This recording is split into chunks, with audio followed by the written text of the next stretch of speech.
Ladies and gentlemen, have you ever loved so deeply that your heart became a home for someone else's shadows, only to realize too late that your love was being used against you? Tonight, we're diving into a truth few dare to speak aloud, the one emotional mistake super empaths never forgive a narcissist for. This isn't about blame, and it isn't about anger. It's about awareness, self respect, and the extraordinary power of reclaiming your own light. Stay with me, because by the end, you'll see not just the pain, but the freedom and strength that comes after. Super empaths love in a way that is rare in this world because they don't love from the surface. They love from the core of who they are.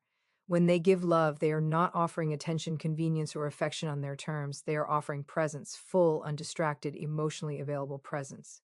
It's the kind of love that listens not just to words, but to silence. The kind that notices energy shifts, unspoken sadness, and emotional needs long before they are voiced. For a super empath, love is not something you do, it is something you embody. They don't ration their care or calculate emotional return on investment. They give with openness, honesty, and vulnerability because that is their natural state. When they commit with their nervous system, their intuition, their heart, and their soul aligned. This is why their love feels so safe, so grounding, and so intoxicating to others. Being loved by a super empath feels like being truly seen, not idealized, not judged, but deeply understood. But this depth also means they don't love in fragments. They don't keep emotional walls half built or escape routes quietly planned. They show up completely. They stay present in hard conversations, emotional storms, and uncomfortable truths. Their love says, I am here, even when it's messy. And because of that, they often attract people who have never experienced such emotional generosity before. For a super empath, love is an act of faith. Faith in connection, faith in healing, faith that authenticity creates safety. That is why when their love is mishandled, dismissed, or exploited, the wound cuts so deeply. You cannot take something so whole, so sincere, and treat it casually without consequence. When a super empath gives presence, they are giving the most sacred part of themselves. And that kind of gift is never meant to be taken lightly.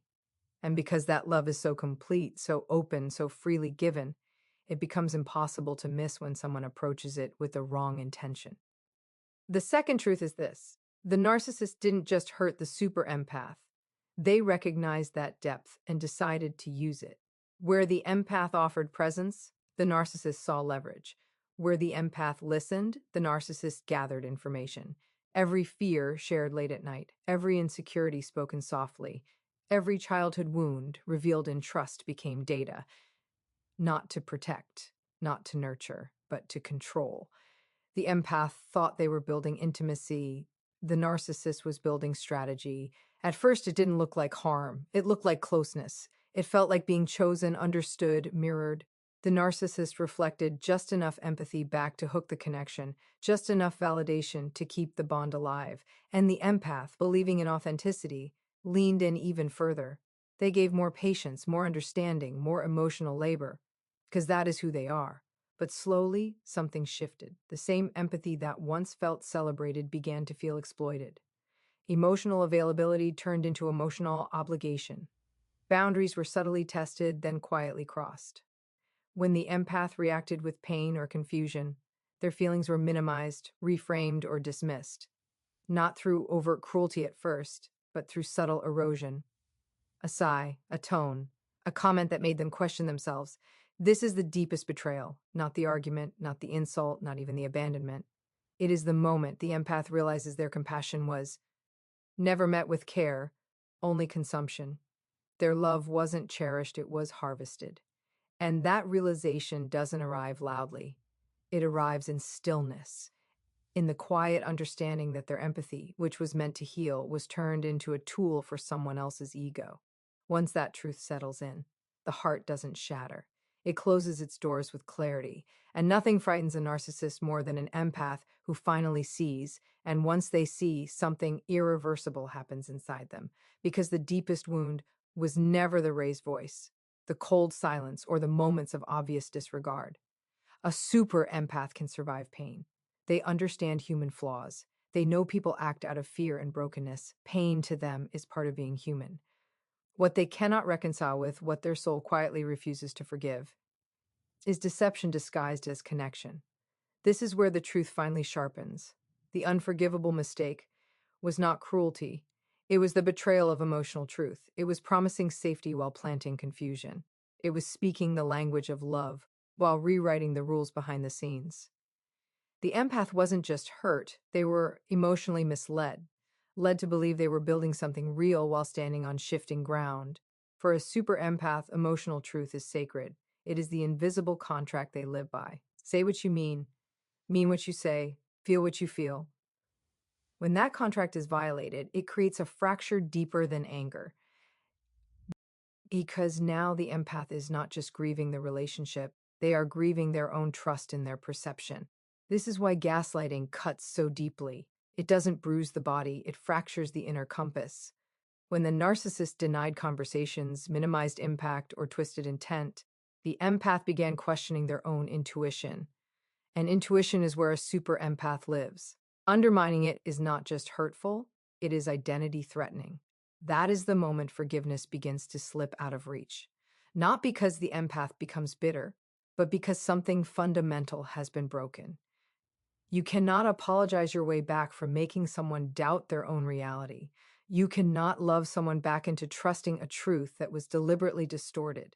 And so the empath doesn't explode. They don't seek vengeance. They go quiet. They start listening inward again. And when their inner truth finally becomes louder than the illusion, forgiveness stops being an option because self-respect has taken its place. And when self-respect takes its place, something very clear begins to emerge. The super empath understands the difference between pain and manipulation. Pain, no matter how deep, can be held, processed, and eventually released. Pain says something happened. Manipulation says your experience didn't happen the way you felt it did. And that distinction is everything. A super empath can forgive hurtful actions born from fear, stress, or human imperf. They can sit with discomfort, have hard conversations, and extend compassion where growth is possible. Wounds can heal when there is honesty, accountability, and emotional safety.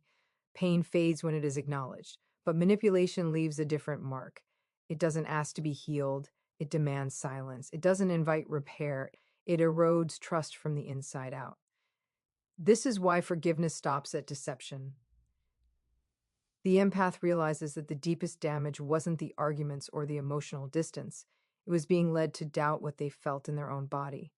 Their sadness was reframed as weakness. Their intuition was labeled paranoia. Their boundaries were called selfishness.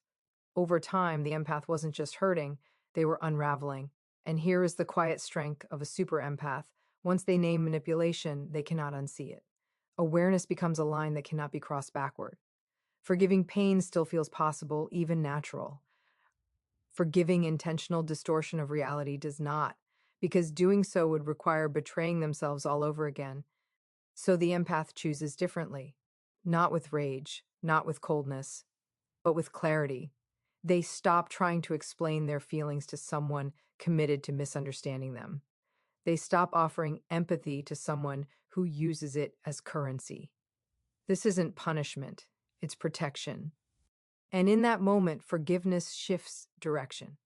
The empath forgives themselves for staying, for hoping, for loving soda. Apply. And that self-forgiveness becomes the boundary the narcissist can never penetrate again. And once that boundary is drawn, the empath begins to see the full shape of the damage, not just what was done to them, but what was taken from them internally. Because the deepest harm was never about losing the other person. It was about losing trust in their own inner voice. Being made to doubt their own reality is a wound that reaches further than heartbreak ever could. For a super empath, intuition is not a luxury, it is their compass. It's how they navigate relationships, sense truth, and feel safe in the world. When that compass is repeatedly questioned, contradicted, or dismissed, the empath begins to second guess themselves. They replay conversations. They analyze tone. They wonder if they imagined the tension, the disrespect, the emotional absence. Slowly, certainty dissolves into confusion. This is where the real exhaustion sets in, not the tiredness of loving too much, but the fatigue of constantly checking your own sanity.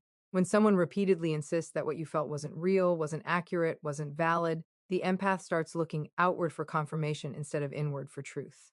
And that disconnection from self is devastating. What makes this damage so profound is that it attacks the empath's identity, their sensitivity, their perception, their emotional intelligence, the very qualities that once felt like gifts begin to feel like liabilities. The start shrinking their reactions, silencing their instincts, editing their emotional responses to avoid conflict or dismissal. And in doing so, they lose pieces of themselves. This is the moment that changes everything, because the empath eventually realizes the pain isn't coming from loving too deeply, it's coming from betraying their own inner knowing. And that realization hurts more than the loss of the relationship ever could. So when the empath finally steps away, they are not just leaving a person, they are reclaiming their reality. They are choosing to trust themselves again. And once a super empath reconnects with their inner truth, there is no going back, because nothing is more sacred than finally believing yourself. And when they finally begin to believe themselves again, another truth rises to the surface, one that reframes everything they were once ashamed of. The empath starts to understand why they stayed for so long, not because they were blind, not because they were dependent, and certainly not because they were weak. They stayed because they believed in healing. A super empath sees potential where others see problems. They sense the wounded child behind the defensive mask, the pain hiding beneath control, the fear disguised as arrogance. And when they love, they don't just love who someone is in the moment, they love who that person could become if they felt safe enough to be real. That belief is powerful. It keeps them present during chaos. It makes them patient in confusion. It convinces them that understanding will eventually lead to change. So they stayed, hoping that consistency would soften defenses, that compassion would inspire accountability, that love would awaken empathy in someone who seemed so close to it. Every time they considered leaving, their heart whispered, "What if this is the moment things shift?" That wasn't weakness, that was faith. But here is what the empath eventually learns: healing only happens when both people are willing.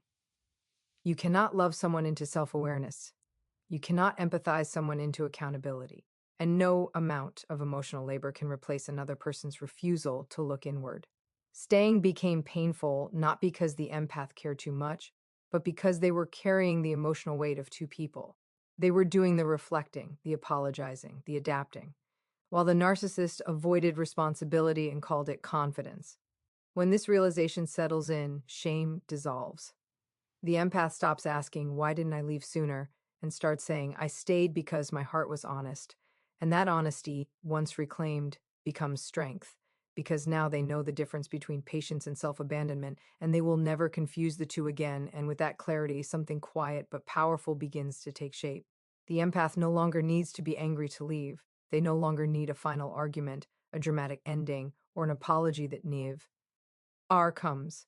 What moves them forward now isn't rage, it's awareness. Anger is loud, it burns fast and demands reaction. Awareness is different, it's calm, observant, unshakable. It watches patterns instead of promises. And once a super empath becomes aware, they stop explaining themselves to someone committed to misunderstanding them. They stop defending their feelings. They stop chasing closure from a person who benefits from confusion. This awareness comes from repetition, from noticing how accountability never quite arrives, how apologies circle but never land, how empathy is demanded but never returned. The empath begins to see that every cycle ends the same way, no matter how hopeful the beginning feels. And in that recognition, something clicks. The illusion loses its grip. What's important to understand is that this moment doesn't feel empowering at first. It feels sobering, almost grief-filled, because awareness means accepting that what you hoped for isn't coming. It means letting go of potential and facing reality. And for a super empath, that is one of the hardest things to do. But awareness also brings relief. The constant self-questioning stops, the emotional turbulence settles. The empath no longer needs to prove their worth or fight to be understood. They simply step back and observe, and in that distance, their nervous system finally finds peace. This is why narcissists fear awareness more than anger. Anger can be manipulated, awareness cannot. Once the EMP, Ath sees the pattern clearly. There is nothing left to argue about. no leverage, no confusion, no emotional access. And so the departure is often quiet, not cold, not cruel, just final. Because when awareness replaces anger, the empath doesn't leave to punish, they leave to protect their clarity. And that clarity becomes the doorway to freedom. And once that freedom begins to settle in, the bond that once felt unbreakable starts to dissolve in a way that surprises even the empath. There is no dramatic collapse, no final confrontation that shakes the room. Instead, the illusion simply fades. Because the moment a super empath sees the pattern clearly, it can never be unseen. What once felt like intense chemistry now looks like a familiar cycle. What once felt like misunderstanding now reveals itself as avoidance. The empath no longer gets pulled back by emotional highs or sudden tenderness because they recognize it as part of the same rhythm that always led to pain. Awareness doesn't just inform the mind, it rewires the heart. This is the moment when emotional attachment loosens its grip, not because love disappears overnight, but because truth finally outweighs hope. The empath stops asking, "What if this time is different?" and starts asking, "Why has it always been the same?" That single shift collapses the fantasy that kept the bond alive. And here's the quiet power of this stage: the empath doesn't need validation anymore. They no longer wait for the narcissist to admit wrongdoing or acknowledge the damage. The pattern itself is the answer. The consistency of behavior becomes the closure. The illusion was built on selective memory, remembering the highs and minimizing the lows. Awareness brings the full picture into view. The empath can now hold both at the same time, and when they do, the spell breaks. Love without safety no longer feels like love. Intensity without accountability no longer feels exciting. It feels exhausting. So the bond dissolves not in anger, but in understanding. The empath's nervous system no longer responds to the same triggers. The emotional hooks lose their pull, and in that space, something new forms, a sense of internal alignment that feels stronger than attachment ever did. Once this happens, there is no going back, because the illusion didn't just end, it lost its power. And when that happens, the empath doesn't just leave the relationship, they leave the version of themselves that accepted confusion as love. And in that leaving, something unexpected happens. There is no hunger for revenge, no desire to make the other person feel the pain they caused. That impulse simply doesn't live in the super empath's nature. What rises instead is something far more powerful: the instinct to reclaim themselves. Revenge still keeps the emotional cord intact. It means the narcissist still occupies space in the empath's mind, still has influence over their emotional state. The empath understands this intuitively. So they choose a different kind of victory, one that happens quietly, inwardly, and permanently. They begin gathering the pieces of themselves they gave away in the name of love: their time, their energy, their emotional availability, their imagination, their capacity to care without question. All of it returns home, not all at once, but steadily, intentionally. This reclamation looks simple on the outside: fewer explanations, longer pauses before responding, a life that starts to expand beyond the old emotional orbit. But internally, it is profound. The empath learns to sit with their feelings without needing someone else to validate them. They learn that peace doesn't require being understood by everyone, only by themselves. And this is what truly unsettles a narcissist. Not the absence of anger, but the absence of access. No more emotional reactions to feed on, no more empathy to harvest, no more availability to manipulate. The empath's silence is not passive, it is sovereign. As they reclaim themselves, their light changes. It becomes steadier, less frantic, more grounded. They no longer give from emptiness or hope for reciprocity. They give from choice. And that shift is irreversible. The empath doesn't win by destroying the other person. They win by no longer needing them, by choosing wholeness over chaos, by realizing that their greatest power was never how much they could endure. It was their ability to walk away and still remain kind, intact, and fully them's. Elves. And as they reclaim themselves, a final truth settles in, one that transforms everything they thought they knew about love, strength, and boundaries. The greatest power shift is not in confrontation, not in anger, not in convincing the narcissist of their errors. It comes when love turns inward, when boundaries become sacred, and when the empath chooses themselves over the illusion of connection. For years, the super empath gave freely, assuming that love alone could heal. They believed that presence, patience, and understanding could bridge gaps that others refused to cross. But in reclaiming their emotional autonomy, they discover that love is not measured by sacrifice or tolerance. True love, especially for an empath, begins with honoring the self. When they protect their energy, trust their intuition, and say no to repeated patterns, they are not shutting the world out. They are opening the door to a life in alignment. Boundaries become more than rules, they become declarations. They are no longer optional or negotiable. Saying no isn't mean, it is necessary. Choosing to leave situations that drain rather than nurture isn't rejection, it is protection. In this sacred space, the empath realizes they are capable of immense love, but only when it is reciprocal, safe, and authentic. Anything less is no longer tolerable. And here is the true liberation. The narcissist can no longer access their light because the empath's energy is no longer scattered, compromised, or borrowed. The empath's love, which once could be weaponized against them, is now guarded, purposeful, and profoundly powerful. This is the ultimate shift, the moment when surviving turns into thriving, when vulnerability becomes strength, when wisdom replaces hope in illusion, when the empath finally sees that their compassion was never a weakness, their boundaries are never arbitrary, and their self-love is the greatest gift they can offer to themselves and to anyone worthy enough to receive it. It is here, in this reclamation, that super empaths walk away whole, unshaken, unexploited, and finally free. And now, if you've stayed with me this far, I want you to truly feel the weight of what we've uncovered together. This isn't just a story about narcissists or empaths. It's a story about power, awareness, and the courage to reclaim your own life.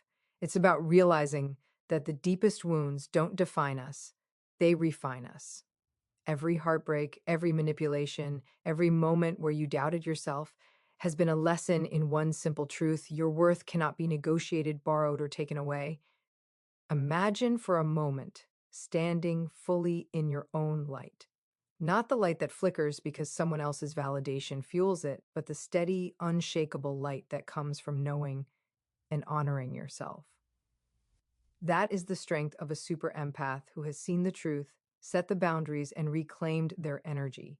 You are not fragile for feeling deeply. You are not weak for hoping love will heal.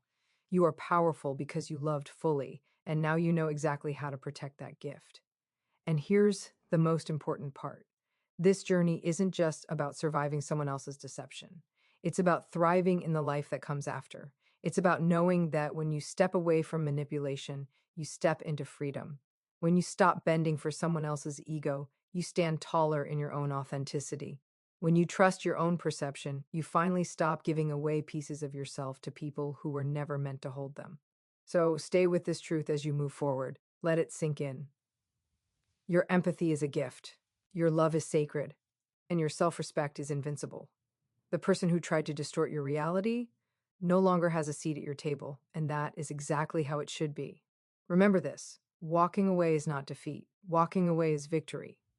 Walking away is the moment you finally choose yourself and nothing. No illusion, no manipulation, no one else's ego can ever take that from you. Stay strong, stay aware, and above all, stay in the power of your own truth,